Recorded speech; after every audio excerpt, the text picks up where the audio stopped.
I hope you're having a great day. It's a beautiful morning. It's like 72 degrees. Now the high is only 88 today, so that's good. I got everything watered at home. I got all of my trays brought out. My perennials are still over there, and I brought 4 more off for their first day of hardening off. So these babies are getting ready to go in the ground. Like, I have a couple that are only on their second day, but pretty soon, by tomorrow or so, almost all of these trays could go in. So now I'm like, but like I also need to get my perennials in, but it's a lot longer process because that field is like partially started and I had to move some things and stuff like that. But since these still need maybe another day with a little bit of shade, I'm gonna go ahead and I'm gonna do my lavender again today. You guys already saw the process. I burned the holes bigger, I dig the holes, I move the lavender in. So I don't think I'll bore you with all the footage of me doing that again. I'll just give you an update when I'm done. So I'm gonna go get to it because I just feel like there's plenty to do right now on the farm. Okay, I got most of the lavender pulled out. I got all my rows full. I'll turn you around. So I have this entire row is done except for these last 4 plants are the originals that I did in the fall. I just want to see if they get any green on them. And if they don't, I still have plenty left. So I have this row and a half here. And then 2 full rows. And these are 140-foot rows. But there's only about probably, I'd say there's 35, 70, 105. So probably roughly 140 lavender plants. But then I have all of this. So what I did is I just worked my way from the bottom of this row and moved the lavender until I pretty much came to a clump where, so I got all of it up to here. And then there's a lot of lavender plants in this area. And there's only, if I filled this row, it would be 1, 2, 3, 4, 5, 6, 7, 8, 9, 10. So as you can see, I mean, I could have maybe taken out 10 plants, but then I'd have nowhere to put them because of all of these plants. I'm just gonna leave these big clumps like this for right now, because I know that some of the lavender is not gonna take, and so it'll probably die, and I can steal from this clump to make sure I have full rows of lavender plants. And these 4 might not ever do anything, so I know I might have to take 4. And then I'll have to find just a home for the rest of it because I only need 10 more plants to finish off that row. It's so hot, my peonies are looking sad. But I will have 1, 2, 3, 4 and a half rows of peonies, and then a half row, and then 1, 2, 3, 4 and a half rows, or no. Yeah, 4 and a half rows of lavender. So that'll be a nice part of this perennial field. And since that is pretty much done, my main goal in that was that all of that row of lavender, they were just planted too close. And instead of letting all of it die out or get crowded out or not grow into the big plants that they can be, I thought I'll just go ahead and move as much of it as I can for the time being. These might not do as well, the ones in this big clump right here, but at least I'll get some rows going where it can breathe and it can get bigger and it hopefully can flourish. So now I just am down to, I have my whole row of yarrow almost done. I have 2 more trays of yarrow, and they're not ready to be in the field, but that row is done. So I have 1, 2, 3, 4 more rows on my perennial field, and I can move into my annuals. So this is the row I'm looking at next. I've got to go in and just see my chart. I know I had a bunch of salvia in it, I thought. Or maybe this was the salvia row. But it looks like it's not coming back. And also some of the stuff coming back doesn't have room to breathe. So I don't know exactly what I'm going to do. I think some of this is weeds, but I don't know exactly what I'm going to do yet. I'm going to go in and figure that out. And it looks like Some of my alliums are getting ready to bloom. I did get some daffodils, not a ton, but aren't they pretty? Look at those. Those are really pretty.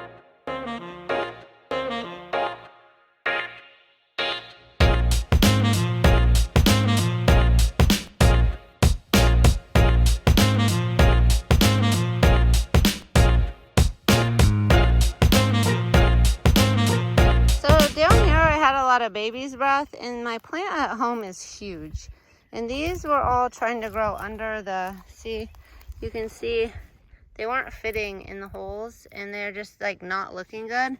So I just took a little section out of the black landscape fabric just to see if they would maybe start performing better through the summer.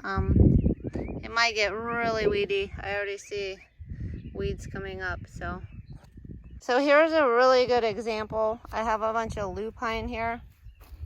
And it doesn't, see, it's like, it doesn't have room to grow because it's not a big enough hole. And they're a foot apart, so by the time you burn that hole bigger, it's just gonna run into the other holes. It does look, oh no, that was me. I did that, I tried to pull a weed. So, that's what I'm running into with some of my perennials. The holes just aren't big enough on year 2. So I don't really know exactly what to do with some of these perennials. It was great the first year, and like the lavender and the peonies, I can burn big enough holes that I think they'll help with the weeds. But like some of the extra around the plants, if they don't get big enough, might have a lot of weeds.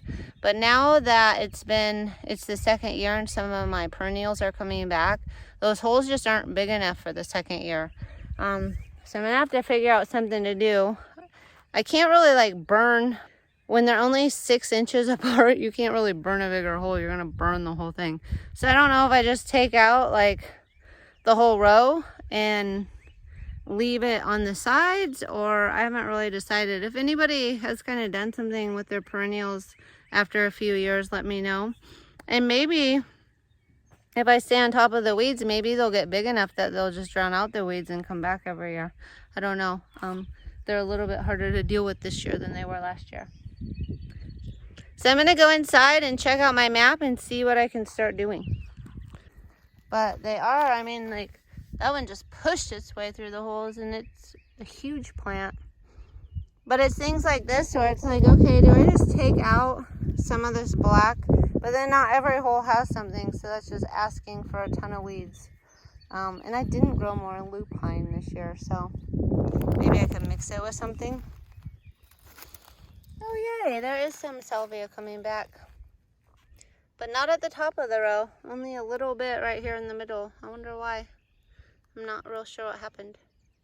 And I started planting Scabiosa. Yay! So I have just a tiny bit of Russian sage at the top. And then I thought Scabiosa was a perennial. So I was like, oh, well, why didn't it come back? But I had planted more of it because I loved it just in case it didn't come back. And then I realized it's not really a perennial. But I don't have a spot in my annual garden for it. And the deer supposedly don't like it, so I was like, well, I'll just put it here, and next year I can replace, or I can just put a perennial in, because it actually just goes away. There's nothing there. And so I was planting it, and I thought I could plant it all the way to the lupine, because that's how I had marked it off. But I had forgotten that I still had a few hollyhocks. And hollyhocks are so hard to dig out. Especially when I already have the black stuff and then the hollyhocks are in it. And they smell really bad. So I might have to burn this off so I don't mess with all of my baby seedlings. Lift it up, dig out the hollyhocks, and then put it back. And I'm not sure I'm up for that task right now. That is a big task. It is 7 o'clock at night. The sun will go down in an hour, so I guess I have a little bit of time. But sometimes it's time to call it a day and pick back up on this tomorrow. Although right now it's so much cooler than it is in the morning right here. I don't know. But anyway, I think it's been a productive day. I got all my lavender done, which is like 5 rows, and now I'm on this row. So I have 4 rows left, and these rows hopefully go a little bit faster. I think these are the only things, I mean, other than weeds, to dig out. So it's coming along. Hopefully by the cooler weather, I will be putting my annuals in the ground. Yay! Okay, so I dug out the hollyhocks and I put all the Scabiosa in. So I put 2 trays in. So I've got all my Scabiosa almost to the lupine, and then I'm supposed to be putting some veronicastrum. Veronicastrum. I don't know exactly how to say it, but there's a little section for that, and then the lupine starts, which is not full, so I'm kind of wondering if I should just go try to find some lupine and plant it in the spare spots. I don't know. We will see. But yay! Lavender, and I've got my first half of a row done over here, so hopefully I'll get busy tomorrow and get this perennial field done in the next day or two. I hope everybody has a great day.